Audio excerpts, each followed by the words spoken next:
जय श्री कृष्ण प्रिय विद्यार्थियों। और जैसा कि आप सभी जानते हैं, श्रीमद् भगवद गीता का प्रथम अध्याय चल रहा है और प्रथम अध्याय के 19 श्लोक हम अब तक पढ़ चुके हैं।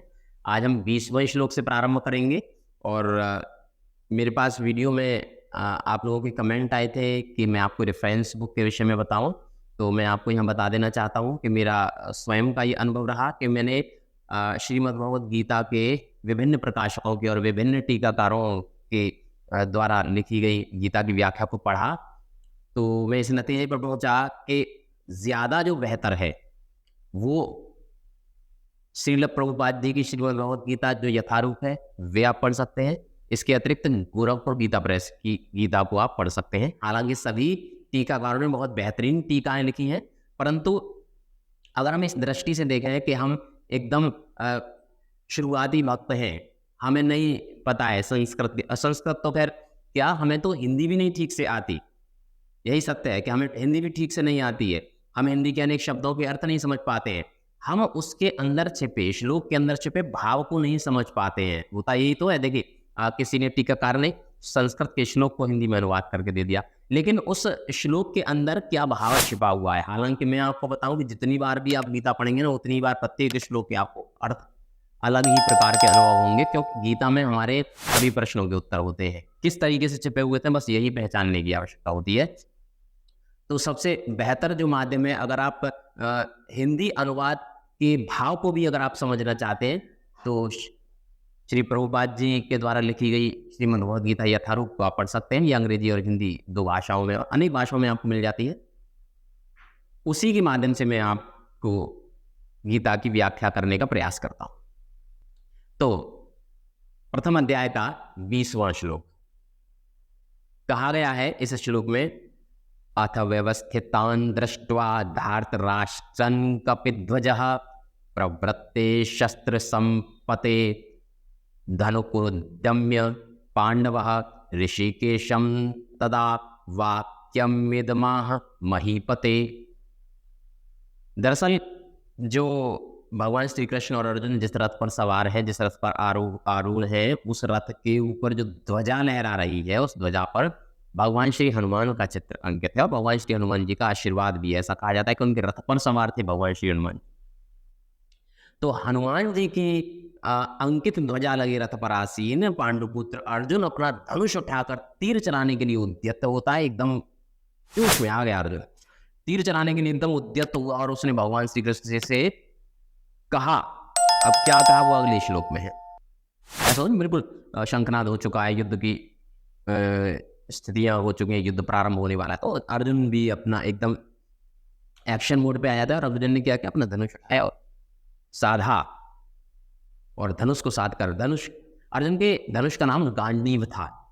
ठीक है, तो उसने अपना गांडीव उठाया, साधा और भगवान श्री कृष्ण से कहा। क्या कहा? अर्जुन उवाच, अर्जुन कहते हैं, सेनयोरुभयोर्मध्ये रथम स्थापयाम्यच्युत यावदेतान्निरीक्षेऽहं योद्धुकामनावस्थितान् कैर्मया सह योद्धव्यमस्मिन् रणसमुद्यमे। अर्थात देखिए, सेनयोरुभयोर्मध्ये रथम स्थापयाम्यच्युत। अर्जुन ने क्या कहा कि हे अच्युत, भगवान श्री कृष्ण अच्युत का है। अच्युत क्यों कहा है? दरअसल ना भगवान श्री कृष्ण जहाँ एक तरफ भगवान है, तो वहीं दूसरी तरफ वे एक सारथी के रूप में यहाँ पर मौजूद है और सारथी के रूप में वे अर्जुन की प्रत्येक आज्ञा का पालन भी करते हैं, इसलिए उनको अच्युत कहा गया। देखिए, भगवान जो है ना, भगवान ऐसे ही होते हैं। जैसे भक्त भगवान से अपनी सभी प्रार्थनाएं करता है, तो भगवान भी उसकी सभी प्रार्थनाओं को स्वीकार करते हुए उनको पूरा करते हैं, इसलिए भगवान को अच्युत कहा गया है। और क्या कहते हैं अर्जुन कि हे अच्युत, मेरे रथ को दोनों सेनाओं के मध्य में ले चलिए, ताकि मैं, जो हमारे विपक्ष की सेना है, उन सभी लोगों को युद्ध की कामना से एकत्रित हुए मेरे सभी स्वजनों को और सभी वीर योद्धाओं व शूरवीरों को देख सकूं कि ये इस समय, देखिए, हालांकि उस वक्त किसी प्रकार के शांति प्रस्ताव का तो कोई प्रश्न ही नहीं उठता, परंतु बावजूद इसके अर्जुन ये देखना चाहता है कि दुष्ट दुर्योधन की बातों में आकर कौन कौन व्यक्ति ऐसा है जो विद्वान भी है, कौन कौन ऐसे विद्वान है जो युद्ध की कामना से यहाँ पर एकत्रित हुए हैं। ये अर्जुन इस समय जानना चाहता है। तो इसलिए उन्होंने कृष्ण से कहा कि भगवान आप एक काम करो, अच्युत मेरे रथ को दोनों सेनाओं के बीच में ले चलो ताकि मैं देख सकूं। लेकिन पता है अर्जुन को ये नहीं पता है कि जब वहां पर रथ को ले जाएगा तो उसके साथ में क्या बीतेगी। जब वो देखेगा अपने स्वजनों को उसकी हत्या करने के लिए उद्दत है, काय के लिए, संपत्ति के लिए। अगले श्लोक की ओर बढ़ते हैं। तो 23वां श्लोक है योत्स्यमानान विक्षेयः य एत्रेयत्र समागतः धार्तराष्ट्रस्य दुर्बुद्धेर्युद्धे प्रियचिकीर्षिवः।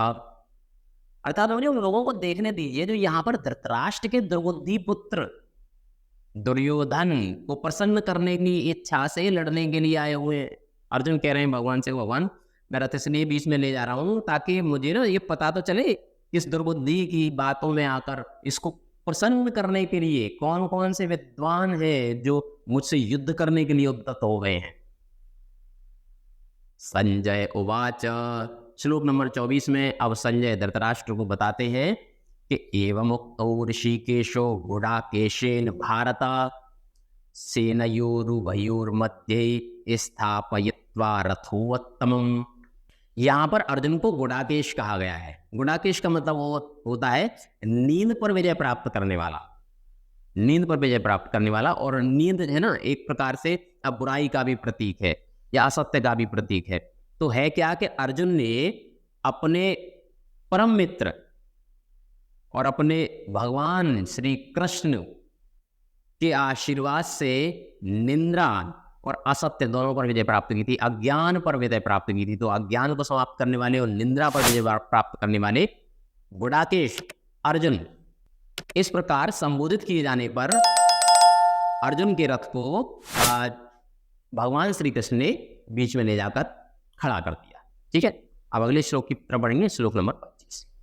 अब देखिए श्लोक नंबर 25 में अब अर्जुन ने क्या देखा, कौन कौन से योद्धा खड़े हुए हैं सामने युद्ध करने के लिए। यही तो जानना चाह रहा था, वो कौन कौन से योद्धा खड़े हैं मेरे सामने युद्ध करने के लिए। तो अब देखिए कौन कौन योद्धा दिखाई देंगे उसको, और फिर उसके बाद में उसका क्या हर्ष होने वाला है अर्जुन का। भीष्म द्रोण प्रमुखतः सर्वेषां च महीक्षितां वाच पार्थ पश्येतान् समवेतान् कुरुनिते। भीष्म कौन कौन खड़ा है सामने अर्जुन के सामने युद्ध करने के लिए। पिता भीष्म यानी उसके दादाजी, उसके बाबा द्रोणाचार्य ने जिन्होंने उसको शस्त्र पकड़ना सिखाया, और विश्व के अन्य समस्त राजाओं के सामने भगवान ने उनको पहुंचा दिया। और पता है क्या था, जब समस्त राजाओं, इन योद्धाओं के और इन राजाओं के सामने जब भगवान ने अर्जुन को खड़ा कर दिया ले जाके, तो फिर भगवान ने कहा कि हे पार्थ यहां पर एकत्रित हुए कुरुओं को देखो। कुरुओं यानी कि जो कुरुवंश थे ना, जो कौरव थे, तो कौरवों के पक्ष में लड़ रहे इन सभी कुरुओं को अब बड़े ध्यान से देखो। अब देखिए कौन कौन है। 26वां श्लोक है प्रथम अध्याय का।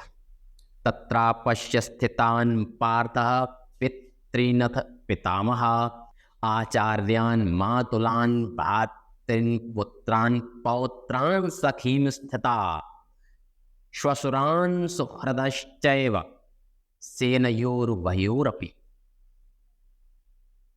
अर्जुन ने वहां पर दोनों पक्षों की सेनाओं के मध्य अपने चाचा, ताऊओं, पितामहों, गुरुओं, मामाओं, भाइयों, पुत्र, पौत्र, मित्रों, ससुरों और शुभचिंतकों को भी देखा। अर्जुन ने तय करे सामने तो मेरे चाचा हैं, मेरे ताऊ हैं, मेरे भतीजे, पुत्र जैसे जो है पुत्र समान भतीजे हैं, पौत्र हैं, मेरे ससुर वगैरह हैं। भाई भाइयों के ससुर भी तो अपने ससुर होते हैं।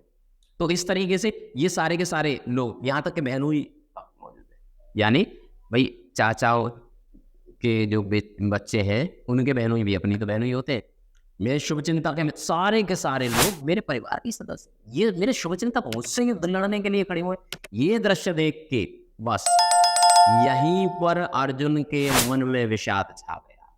यही मोह था जो अर्जुन के सामने अब आने वाला था। और यहाँ से जो है ना गीता के जो महत्वपूर्ण श्लोक है, जो भगवान श्री कृष्ण अर्जुन को जो श्लोक बताने वाले हैं, जो ज्ञान देने वाले हैं, उसका जो प्रारंभ है वो होने वाला है अभी कुछ ही देर में। तो देखिए 26वें श्लोक के बाद बढ़ते हैं 27वें श्लोक में। 27वें श्लोक में कहा गया है कि तान् समीक्ष्य स कौन्तेयः सर्वान् बन्धून् वस्थितान् कृपया परयाविष्टो विषीदन्निदमब्रवीत्।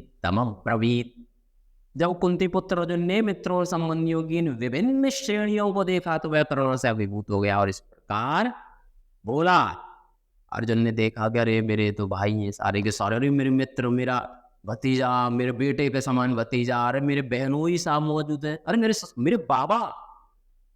जब पोता होता है ना वो पिता से भी ज्यादा अगर स्नेह किसी से होता है ना पोते का, तो वो बाबा से होता है, बाबा से बड़ा प्रेम होता है, वो बाबा मौजूद है जिन्होंने मुझे सिखाया, मेरे गुरु मौजूद है, अब कैसे मैं इनसे युद्ध लड़ पाऊंगा। अब विषाद अर्जुन के मन में छा गया और उसके बाद अर्जुन ने भगवान से, पता है उसके बाद बहुत अजीब अजीब सी घटनाएं होंगी कि अर्जुन जो है घुटनों के बल बैठ जाएगा, अपना गांडीव धनुष गिरा देगा और फिर अगर ये प्रभु भगवान मैं इन्हें कैसे मारूं, मैं तो बताओ कम से कम प्रॉपर्टी के लिए तो अपने भाइयों की हत्या नहीं कर सकता हूँ ना, खून से लथपथ उस धन का मैं क्या करूंगा, आज मेरे भाइयों खून से सना। ये इस प्रकार के विषाद उसके मन में छाने लगे।